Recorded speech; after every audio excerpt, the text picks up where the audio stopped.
প্রিয় দর্শক, আজকে আমরা আলোচনা করব সম্ভাবনাময় বাংলাদেশ। এই কনসেপ্ট বা এই ধারণার পেছনে যারা কাজ করেন তারা রাজনীতিবিদ। বাংলাদেশের অন্যতম প্রাচীন ইসলামী রাজনৈতিক দল, যে দলটির 3 যুগ হতে চলল, ইসলামী আন্দোলন বাংলাদেশের সিনিয়র নায়েবে আমির মুফতি সৈয়দ ফয়জুল করিম শাইখে চরমনায়ের সঙ্গে। তিনি রাজনীতির মাঠ থেকে সরাসরি ভোটের মাঠে যেমন সক্রিয়, তেমনি মানুষের আত্মশুদ্ধি এবং হাদিসের দর্শেও তিনি সক্রিয়। কেমন আছেন? আলহামদুলিল্লাহ, আপনি কেমন আছেন? আছি, আলহামদুলিল্লাহ, ভালো আছি। আলহামদুলিল্লাহ। আপনার রাজনৈতিক দল, এটা তো প্রায় 3 যুগ হতে চললো কাছাকাছি। তো এই রাজনৈতিক দলের প্রতিষ্ঠার ইতিহাস বা আপনাদের অর্জন সম্পর্কে যদি আমাদেরকে সংক্ষেপে কিছু একটু বললেন। ইসলামী আন্দোলন বাংলাদেশের ইতিহাস হলো, ইসলামী আন্দোলন বাংলাদেশ গঠিত হয়েছে আল্লাহর জমিন, আল্লাহর হুকুমত কায়েম করার জন্য। ইসলামী আন্দোলন বাংলাদেশের প্রথম নাম ছিল ইসলামী শাসনতন্ত্র আন্দোলন। এটা একটা জোট ভিত্তিক দল ছিল, সবার সমন্বয়। আচ্ছা, এই সবার উদ্দেশ্য ছিল আল্লাহর জমিন, আল্লাহর হুকুমত কায়েম করা। সেই উদ্দেশ্যকে সামনে নিয়ে তারা তাদের সাধ্য অনুযায়ী কাজ করেছে। ইসলামী আন্দোলন বাংলাদেশ ঐক্য প্রয়াসী একটা সংগঠন, তার সূচনাটাই হয়েছে ঐক্যের মাধ্যমে। এবং সেই ঐক্যের ভিত্তি কি ছিল? ইসলাম হুকুমত, অন্য কোনো স্বার্থ নয়। জাগতিক কোনো স্বার্থের জন্য, ব্যক্তিগত স্বার্থ অর্জনের জন্য ইসলামী আন্দোলন বাংলাদেশ গঠিত হয়নি। ইসলামী আন্দোলন বাংলাদেশ আলহামদুলিল্লাহ সেই নীতি ও আদর্শকে ভিত্তি করে আজ পর্যন্ত একই অবস্থায় চলতেছে। এবং সেই ইসলামী আন্দোলন বাংলাদেশ সৃষ্টির থেকে আজ পর্যন্ত প্রথম যে কথা বলছে, আজও একই কথা বলতেছে। মাঝখানে কোনো টালমাটাল ভিন্ন কোনো আদর্শ লালন করার ইতিহাস ইসলামী আন্দোলন বাংলাদেশের মধ্যে নেই।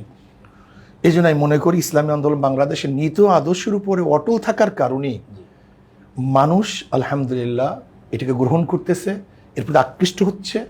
আমি বিশ্বাস করি যদি আমাদের নীতি ও আদর্শের উপরে আমরা থাকতে পারি, তাহলে আজকে হোক কালকে হোক এদেশে একদিন ইনশাআল্লাহ ইসলাম হুকুমত হবেই হবে ইনশাআল্লাহ। ইসলামী আন্দোলন বাংলাদেশের যে রাজনৈতিক অর্জন সম্পর্কে আমি যে কথাটা বলতে চাচ্ছিলাম, সেটা হলো যে আপনাদের ছাত্র সংগঠন থেকে শুরু করে অনেক সহযোগী সংগঠন এবং বিশাল জনসম্পৃক্ততা, এই বিষয়টা কি তুষ্ট হওয়ার মতো জায়গায়?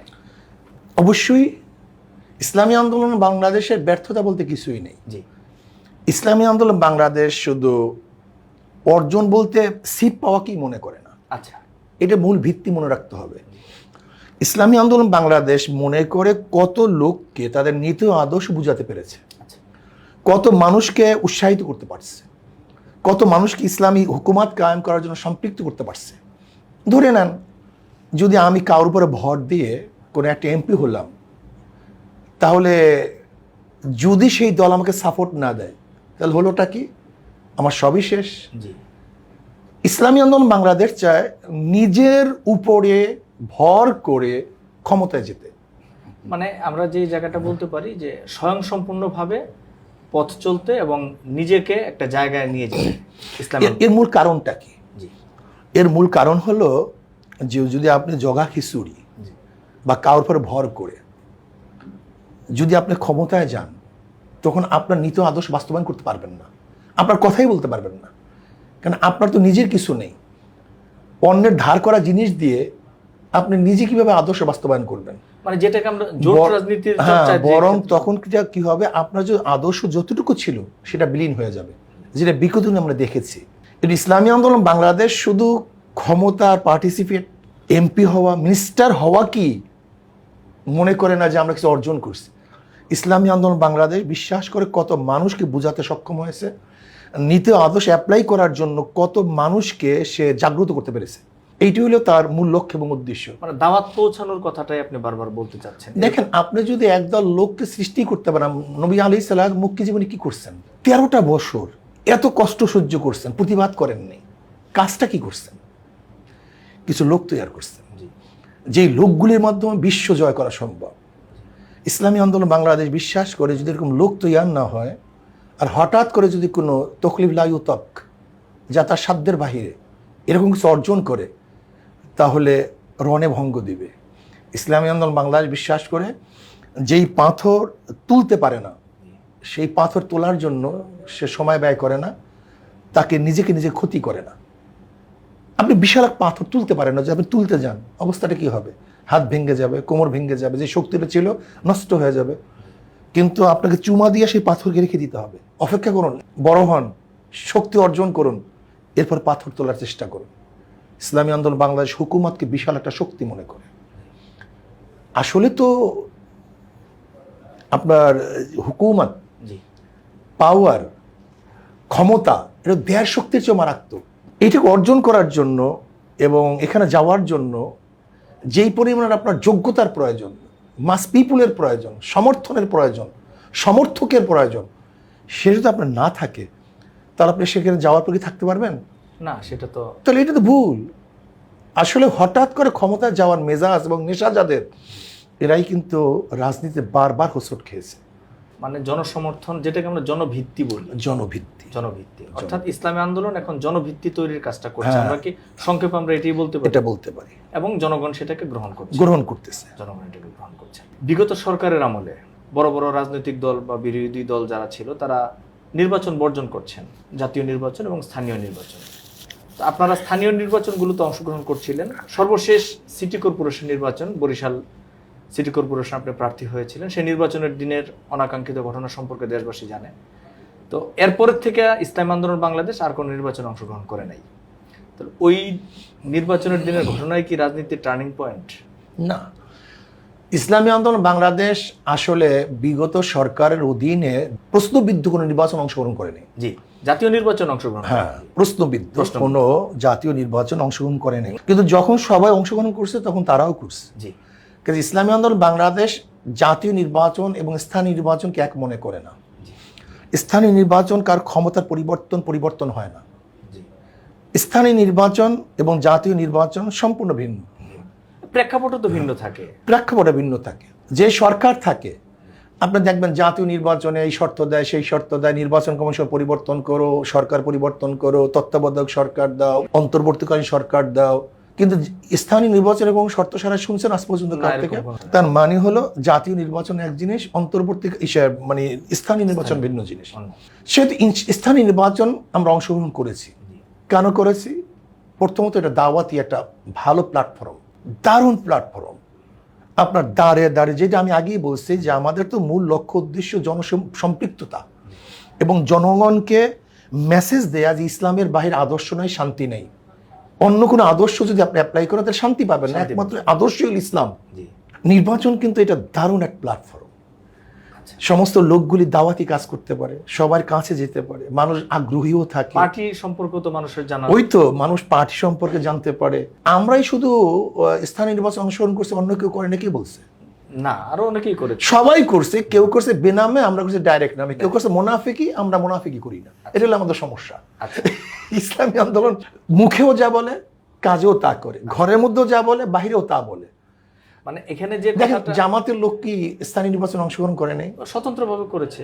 তার মানেটা কি? ইসলামী আন্দোলনের যে কথাটা যে কারণে আসতেছে, যেহেতু ওনারা নিজস্ব প্রতীক নিয়ে স্থানীয় নির্বাচনে ইসলামী আন্দোলনের নাম দিয়ে ইসলামী আন্দোলন বাংলাদেশ তো স্থানীয় নির্বাচনে তো প্রথম প্রতীক কাউরই ছিল না। আচ্ছা, আওয়ামী লীগ করেছে। কিন্তু যখন দেখছি স্থানীয় নির্বাচনে নৌকা প্রতীক দিলে সমস্যা, তখন অনেক এলাকায় তো নৌকা প্রতীক দেয়নি। অনেক জায়গায়, যেমন আপনার মাদারীপুর পুরা জোন, শরীয়তপুর পুরা জোনে তো নৌকা প্রতীক ছিল না, তারা তো স্বতন্ত্রভাবে করছে। তখন কি আপনি বলবেন না যারা আওয়ামী লীগের প্রার্থী না? দাওয়াতি কার্যক্রম হিসেবেই আপনারা স্থানীয় নির্বাচনে অংশগ্রহণ করেছেন। এখানে কারো শূন্যস্থান পূরণ, যে প্রশ্নটা আমি বারবার করতে চাচ্ছিলাম, যে কারো শূন্যস্থান পূরণে আপনারা কাজ করেন নাই। এটা আরে ভাই, স্থানীয় নির্বাচন তো সবাই নির্বাচন অংশগ্রহণ করছে, বিএনপি করছে, জামাত করছে, অন্যান্য পার্টি করছে, আদার্স পার্টি করছে, এমনকি আমাদের সমমন ইসলামী দলগুলিও তো, জমিয়াতের লোকজনও পার্টিসিপেট করছে, তারাও তো প্রার্থী দিয়েছে।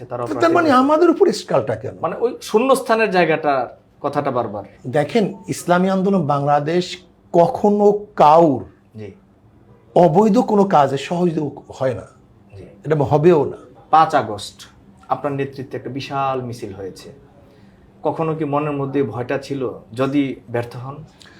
দেখেন, ইসলামী আন্দোলন বাংলাদেশ, আল্লাহ পাকের শুকর, এরা ভয় ভীতির ঊর্ধ্বে থেকে একমাত্র আল্লাহকে সন্তুষ্ট করার জন্য কাজ করে। আচ্ছা, আপনি দেখেন এই বৈষম্য বিরোধী আন্দোলন প্রথম কিন্তু পার্টিসিপেট আমরা করছি রাজনৈতিক দল হিসেবে। 5ই জুলাই প্রথম সাপোর্ট কিন্তু বরিশাল আমি দিয়েছি, এবং রাজনৈতিক দল হিসাবে কোনো দল কিন্তু পার্টিসিপেট করে নাই, কোনো দল না। আপনি দেখবেন না রাজনৈতিক দল হিসাবে কেউ আসছে। যদি আমি অস্বীকার করি অন্যান্য রাজনৈতিক দল ছিল না, তার প্রমাণ করতে পারবে না আমরা ছিলাম। আচ্ছা, যদি বলি যে বিএনপি ছিল না, প্রমাণ করতে পারবে? কারণ যদি বলি জামাত ছিল না, দলীয় ব্যানার ছিল না তাদের। দলীয় কোন লোক সামনে দেখান আমাকে, লিডার, দলীয় ব্যানার বাদ দেন, কোন লিডার সামনে আসে দেখান আমাকে। না, ওইরকম নাই, নেই, দেখাতে পারবেন না, প্রমাণ দেখাতে পারবেন না। ইসলামী আন্দোলন বাংলাদেশ 5ই জুলাই থেকে শুরু করে 5ই আগস্ট পর্যন্ত তারা মাঠে ছিল, সরব ছিল। তারা যেটাকে সত্য মনে করে সত্যকে প্রতিষ্ঠিত করার জন্য চেষ্টা করে। যাবে কি থাকবে, আমার কি হবে না হবে, এই চিন্তা করে আন্দোলন হয় না, এই চিন্তা করে বিপ্লব হয় না। বিপ্লব করার জন্য সব কিছু ত্যাগ করতে হয়, উৎসর্গ করতে হয়। এর জন্য আমরা বিপ্লবকে সাধন করার জন্য, পরিবর্তন করার জন্য, ইসলাম হুকুমাত কায়েম করার জন্য যখন যেই সময় জানের প্রয়োজন হয় জান দেব, মালের প্রয়োজন হয় মাল দেব, সময়ের প্রয়োজন হয় সময় দেব।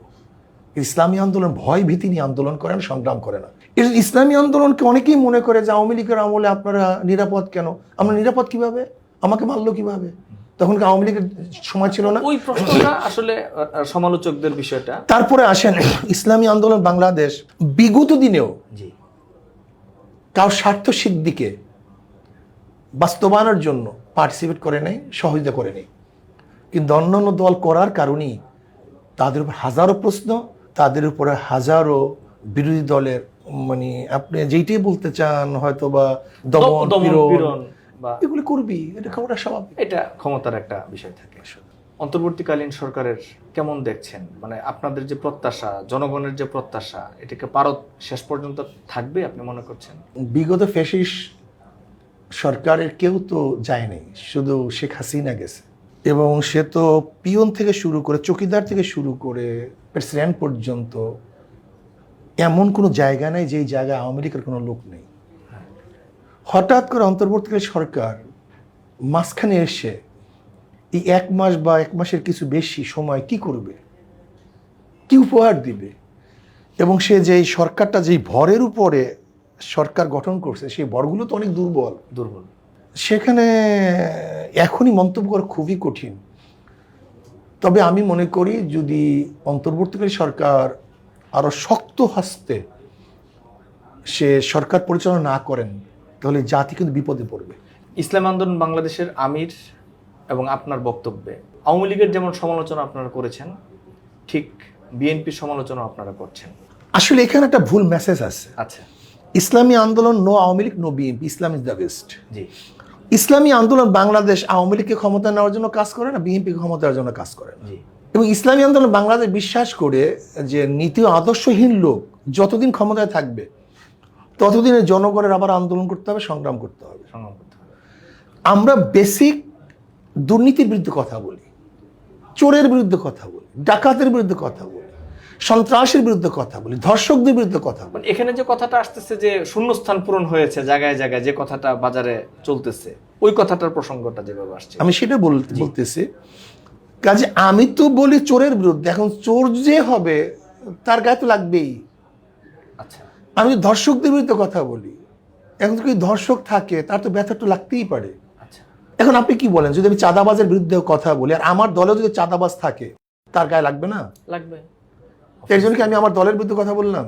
আপনি একটা নীতি নিয়ে কথা নীতি নিয়ে কথা বলি। ইসলামী আন্দোলন নীতি ও আদর্শের বিশ্বাসী। চোরের মাধ্যমে চোর দমন, ডাকাতের মাধ্যমে ডাকাত দমন, ঘুষখোরদের মাধ্যমে ঘুষখোর দমন এবং দুর্নীতিবাজদের মাধ্যমে দুর্নীতি দূরকরণ, এটা কোনোদিন সম্ভব না। জি, ইসলামী আন্দোলন বাংলাদেশ মনে করে শুধু নেতা নয়, নীতি পরিবর্তন চাই। আচ্ছা, এটা তো ইসলাম আন্দোলন বাংলাদেশের স্লোগান। জামাত হেফাজত একটা ঐক্য, সেই ঐক্য কি ইসলাম আন্দোলন থাকবেন?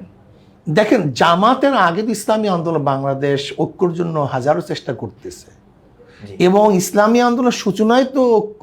আচ্ছা, এই কথা আমি আগেই বললাম। জি, যেটা আপনি শুরুতে বলেছেন। সাইদি সাহেব কিন্তু একসময় এখানে ছিলেন, আচ্ছা, কিন্তু জামাতে ঐক্য ভঙ্গ করেছে। সাইদি সাহেবকে এখানে আসতে দেয়নি। ইত্তেহাদুল উম্মাহ করেছিলাম, জি, কিন্তু জামাত কিন্তু সে ঐক্য রাখতে পারেনি। জি, আইডিয়াল এদেশের মানুষ করেছিল, কিন্তু জামাতের কারণে সেই আইডিয়াল কিন্তু টিকতে পারেনি। জি, যদিও আমি এই কথাগুলি এখন বলতে চাই না, কিন্তু জামাত সবসময় ব্যবহার করতে চায়, ব্যবহৃত হতে চায় না। এবং জামাত সবাইকে ব্যবহার করে ক্ষমতায় যেতে চায়, তার নীতি ও আদর্শ পরিবর্তন করতে চায় না। আমি তো আগেই বললাম ভাই, ঐক্য হতে গেলে ছাড় দেওয়া দরকার, জি, একটু ছাড়ের দরকার। আপনি যদি ছাড়ই না দেন তো লক্ষ্যটা হবে কিভাবে? 16 কালা আপনার, আমাকে কি দিবেন আপনি? আমরা তো আপনার কাছে ক্ষমতা চাই না, নীতি ও আদর্শ চাই। আহলে সুন্নাত ওয়াল জামাতের যেই ব্যাপারগুলি আছে এগুলো সাফ করা তো খুব কঠিন না তাদের জন্য। আচ্ছা আমি তো অন্তর থেকে কথাগুলি বলতেছি, আচ্ছা মনের থেকে বলতেছি। আমি তো চাই বৃহত্তম ঐক্য সৃষ্টি হোক। আমাদের মধ্যে যে ভুল ত্রুটিগুলি, আগামীকাল তো নির্বাচন না ভাই, না কাজে এই সময় আমরা বসি না কেন? আমাদের মধ্যে সমস্যাগুলো দূর করি না কেন? যদি মনে করেন আমাদের মধ্যে কোনো সমস্যা আছে, একটু চেষ্টা করে দেখি দূর করা সম্ভব কি সম্ভব না। খালি ক্ষমতা ক্ষমতা ক্ষমতা যদি আমরা ধরে নেন নীতি ও আদর্শের বাহিরে জগা খুশির মাকে একটা করলাম, ক্ষমতায় গেলাম, তখন নিজেদের মধ্যে লাগালাগি হবে না? হ্যাঁ তখন তো যেমন আফগানিস্তানে রাশিয়ার বিরুদ্ধে সবাই লড়ছে, কিন্তু পরবর্তী আবার নিজেদের মধ্যে বিবাদ সৃষ্টি হয়নি? দীর্ঘদিন নিজেদের আরো নিজেদের মধ্যে বেশি শহীদ হয়েছে না মানুষ? হ্যাঁ তাহলে আমি কি দেখলাম? যে আগের চেয়ে পরবর্তী তার ক্ষতি বেশি হয়েছে। এখন তো প্রত্যেকের অবস্থানে আছে, কিন্তু আল্লাহ না করুক যদি ঐক্য হওয়ার পর আবার নিজেদের মধ্যে বিশৃঙ্খলা সৃষ্টি হয়, তখন কি হবে? পাবলিক কি মনে করবে আমাকে বলুন তো? পাশ্চাত্যরা কি মনে করবে? ইসলামের দুশ্মনরা তখন কি মনে করবে? আবার কি তাদেরকে শক্তিশালী করতে চাই? মানুষ তখন আশায় আছে যে ইসলামী দলগুলো ঐক্য হলে ক্ষমতায় যাব, এটা আশায় আছে। আশায় আছে। কিন্তু এই আশাটাকে যদি চিরতরে ভণ্ডুল করে দেই, ধ্বংস করে দেই, তখন মানুষ আশাটা কি করবে আমাকে বলুন তো? মানে কোন চ্যানেল থেকে কি জামাত ইসলামের সাথে ঐক্যের কোনো আলোচনা চলতেছে? আমরা বারবার বলতেছি, মিডিয়ায় বলতেছি, পার্সোনালি বলতেছি যে তোমাদের মধ্যে যে আহলে সুন্নাত ওয়াল জামাতের সাথে হক্কানি উলামায়ে কেরামের সাথে যতটুকু, যে দেখেন আকীদা এক জিনিস, আমল ভিন্ন জিনিস। আকীদা এবং আমল আসমান জমিন ডিফারেন্স। আপনার যদি মনে করেন ছোটখাটো, এটা ভুল। এটা ছোটখাটো কোনো ব্যাপার না, এটা সবচেয়ে বড় ব্যাপার। কিন্তু অনেকেই কিন্তু এই জায়গাটা বলার চেষ্টা করতেছেন যে ভাই আমরা তো ঐক্যটা করতে চাচ্ছি ভোটের মাঠের ঐক্য। মানে এই কনসেপ্টটাকে আপনি কিভাবে দেখেন? আমি একটা কথা বললাম তো, আসলে ভোটের মাঠের ঐক্য স্থায়ী হয় না। আচ্ছা আপনি দেখেন না বিগত দলের, যেমন বিএনপি জামাত হ্যাঁ ঐক্য ছিল, নির্বাচন করছে, এমনকি 5 তারিখের আগে ঘোষণা দিয়েছে তারা যে জামাত বিএনপি যখন আন্দোলন পুরো জমে নেই, হ্যাঁ তখন ফখরুল ইসলাম আলমগীর ঘোষণা দিল না যে জামাত বিএনপি একসাথে কাজ করবে। অথচ দেখেন 5ই আগস্টের পরে তাদের অবস্থান দেখেন, দুই প্ল্যাটফর্ম ভিন্ন হয়ে গেছে। একটু ক্ষমতা যাওয়ার মানে আশ্বাস পেয়েছে বা প্ল্যাটফর্ম মনে হয়েছে ক্ষমতায় যাবে, মানে একটু আলো দেখা গিয়ে আলো দেখা গেছে এর মধ্যে সবার, বাস প্রত্যেকের জায়গাতে। এটা হবেটা কি বলেন তো? আচ্ছা আমি কি বুঝাতে চাই? পাবলিক বুঝতেই চায় না। পাবলিক বুঝে না তা না, কিছু মানুষ বুঝতেই চায় না। আমি বলতে চাই ভাই, তুমি দেখো যে জামাতের সাথে বিএনপির কত বড় বড় ঐক্য হয়েছিল 91-তে বিনা শর্তে। খালেদা জিয়া প্রথমে জামাত ক্ষমতায় নিয়ে আসছে, জি এরপরে জামাতের সাথে ঐক্যবদ্ধ নির্বাচন হলো, সেই নির্বাচনে তারা হারছে। 2001-এ ঐক্যবদ্ধভাবে নির্বাচন তখন তো হলো, 4 দলীয় জোটই তখন আসছে, সেখানেও তারা হারছে, মানে জিতছে, আবার পার্টিসিপেট করছে, সরকারে ছিল তারা হ্যাঁ। দুজন মন্ত্রী। আবার 8-এর সময় তাদের অবস্থাটা কি হলো আপনারা দেখেছেন। হ্যাঁ অথচ তারাই আবার তাদের বিরুদ্ধে কথা বলতেছে। শুধুমাত্র আপনারা যে কয়েকটা দলের সঙ্গে সাম্প্রতিক সময় বৈঠক করেছেন, তাদের সঙ্গে যদি আলাদা একটা ঐক্যের কি সম্ভাবনা আছে? আলাদা অবশ্যই। এটা ইসলাম, clear। দেশ, মানবতা, এই 3 মূল নীতিকে জি সামনে নিয়ে শুধু ইসলামী দল না, জি অন্য কোনো দলও যদি আমাদের সাথে ঐক্য করতে চায়, আমরা তাদের সাথে ঐক্য করব। আচ্ছা অত্যন্ত এটা যদি বিএনপিও করে, ইসলাম, দেশ, মানবতা, ব্যাস। এই 3 মূল ভিত্তির উপরে যারাই ঐক্য করতে চায়, আমরা তাদের সাথে ঐক্য করব। দেশের বিভিন্ন জায়গায় মাজার হামলার শিকার হচ্ছে, ভাঙচুরের শিকার হচ্ছে। একজন প্রভাবশালী ইসলামী রাজনীতিবিদ হিসেবে আপনার মন্তব্য কি? দেখেন, আমাদের দুঃখ এখানেই যে আমাদের মধ্যে জোশ আসে, হুঁশ নেই কখন কি করতে হবে। কাবা শরীফ আমাদের কিবলা, নবী আলাইহিস সালাতু ওয়াস সালাম কাবার মধ্যে নামাজ পড়েছেন। আচ্ছা বলেন তো, ফতে মক্কার আগে সেই কাবায় কি মূর্তি ছিল না? ছিল। তখন ভাঙ্গেন নাই কেন? পরিবেশ অনুকূলে ছিল না। আমি বুঝাতেই পারি না আমাদের দেশের জোশওয়ালা মানুষদেরকে। এই পিচ্ছি পিচ্ছি কিছু স্কলার, নাউজুবিল্লাহ, কিসের স্কলার? এই পিচ্ছি পিচ্ছি কিছু নিজেদেরকে নিজেরা গবেষক মনে করে, আর এই ফেসবুকের মাধ্যমে, ইন্টারনেটের মাধ্যমে কি যে কি করতেছে, পুরা কাজটাকেই ভিনিশ করে দেয়। মানে একটা লক্ষ্য এবং উদ্দেশ্যকে সামনে নিয়ে অগ্রসর হওয়া খুবই কঠিন হয়ে যায়। এদের চক্র, এদের তামাশা, এদের আলোচনা, এদের কাজকর্ম। এক্ষেত্রে কি আপনি নির্দিষ্ট কোনো গোষ্ঠী বা নির্দিষ্ট কোনো সম্প্রদায়কে কি আপনার মনে হয়? আমি মনে করি ইসলামের দুশ্মনেরা এরকম কিছু সৃষ্টি করেছে, তৈরি করেছে। এরা ইসলামকে ক্ষমতা না নেয়ার জন্য বিভিন্ন কৌশল তারা আবিষ্কার করে, কোনো একটা দলিল তারা পেতে চায় যে এইটা এরকম হবে। এর চেয়ে একটু বেড়ে দেখবেন একদিন হয়তো বা বেপরদে কোনো মানুষ মহিলা বের হলে পরিকল্পিতভাবে তাকে আক্রমণ করবে বা একটু কালি লাগিয়ে দেবে, এটা আপনি দেখবেন। অন্তর্ঘাতের যে বিষয়, হ্যাঁ, দেখবেন আপনি, এটা করবে ওরা। মানে ইসলামকে, মানে ইসলামী শক্তি, ইসলামী রাজনীতিকে কালিমালিপ্ত করার এটা পরিকল্পিতভাবে করবে। একটা আশঙ্কা থেকে আশঙ্কা মানে এমনভাবে খুব কঠিন। এই দেশ এখন পর্যন্ত ইসলামের কিছু না, জি, ইসলামের সংখ্যাগরিষ্ঠ মানুষ এখানে বসবাস করে, জি, মুসলমানের সংখ্যাগরিষ্ঠ এখানে বসবাস করে। জি, এই দেশটাকে সামনে নেওয়ার জন্য বহুত খড় লাকড়ি পোড়াতে হবে, জি। বহুত। আপনি দেখেন আজকে অন্তর্বর্তী সরকারে কারা কারা আছে, এটি ওরা চিন্তা করছে? কজন ইসলামপন্থী, কজন বামপন্থী, আপনি বুঝাতে পারেন? হ্যাঁ, বিষয়টা তো একটু আমি কিভাবে বুঝাবো বলেন তো? আপনি একটু বুঝাই দেন সবাইকে যে এত সহজ না। চিন্তাশীল হও। আফালা তাতাফাক্কারুন, আফালা তুফসিরুন। আমাদের চিন্তা নেই, দর্শন নেই।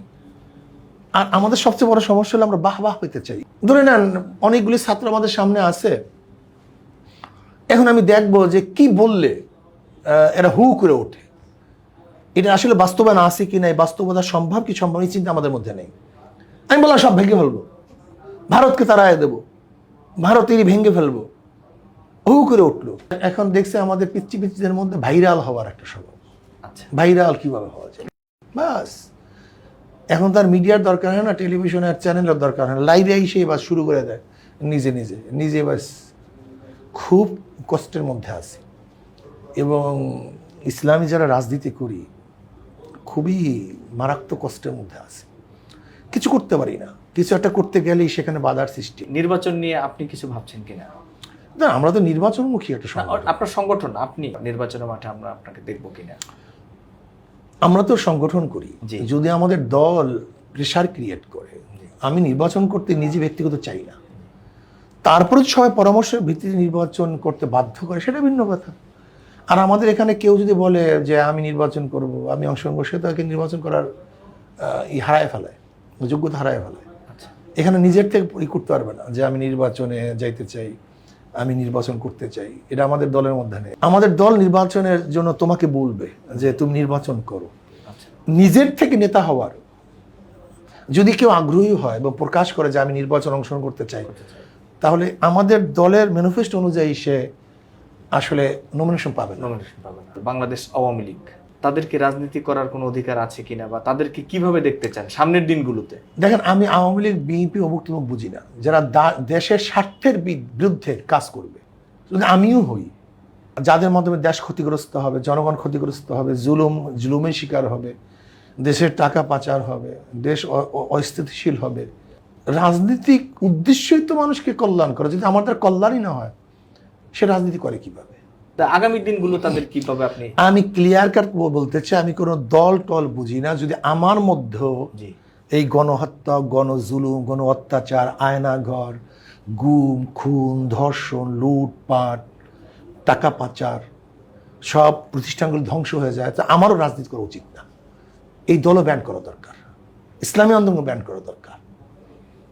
কারণ কল্যাণের জন্য রাজনীতি করি, ব্যবসার জন্য নয়, ধ্বংস করার জন্য নয়। আপনি আমাদের পাঠক এবং দর্শকদের উদ্দেশ্যে যদি কিছু বলেন। আমি পাঠক এবং দর্শককে বলবো, বারবার আমরা হোঁচট খেয়েছি ৭১-এর পর থেকে আজ পর্যন্ত। ৭১-এর আগেও বারবার জনগণ ব্যর্থ হয়েছে, এবং যারাই সরকারে ছিল তারা জনগণের আশা এবং আকাঙ্ক্ষা প্রতিফলন ঘটাতে পারে নাই। এর মূল কারণ হলো নীতি আদর্শের লোককে আমরা নির্বাচন করতে পারিনি। এর জন্য আমি জনগণকে বলবো, শুধু দল নয়, শুধু ব্যক্তি নয়, নীতি আদর্শবান ব্যক্তিকে যদি ক্ষমতায় বসাতে পারেন, তাহলেই একমাত্র তাদের আশা এবং আকাঙ্ক্ষার প্রতিফলন ঘটবে। আমি এই কথা বলে শেষ করতে চাই, ওসি পরিবর্তন হয়, ঘুষের পরিবর্তন হয় না। ডিসির পরিবর্তন হয়, এসপির পরিবর্তন হয়, কিন্তু ঘুষের পরিবর্তন না হওয়ার কারণটা কি? ব্যক্তি পরিবর্তন হয়েছে, নীতি আদর্শ পরিবর্তন হয়নি। এর জন্য আসুন আমরা নীতি আদর্শ পরিবর্তন করি। আল্লাহ আমাকে এবং আমাদের সবাইকে নীতি আদর্শ পরিবর্তনের ভিত্তিতে আল্লাহর জমিনে আল্লাহর হুকুমত কায়েম করার মাধ্যমে গোটা জাতিকে কল্যাণময় করেন। প্রিয় দর্শক, আমরা এতক্ষণ আলোচনা করলাম ইসলামী আন্দোলন বাংলাদেশের সিনিয়র নায়েবে আমির সৈয়দ মুফতি ফয়জুল করিম শায়েখে চরমনের সঙ্গে।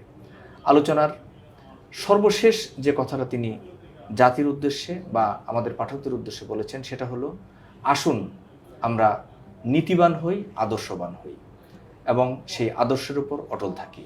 প্রিয় দর্শক, আজকে আমরা আলোচনা এখানেই শেষ করব। সবাইকে ধন্যবাদ। আসসালামু আলাইকুম ওয়া রাহমাতুল্লাহি ওয়া বারাকাতুহু।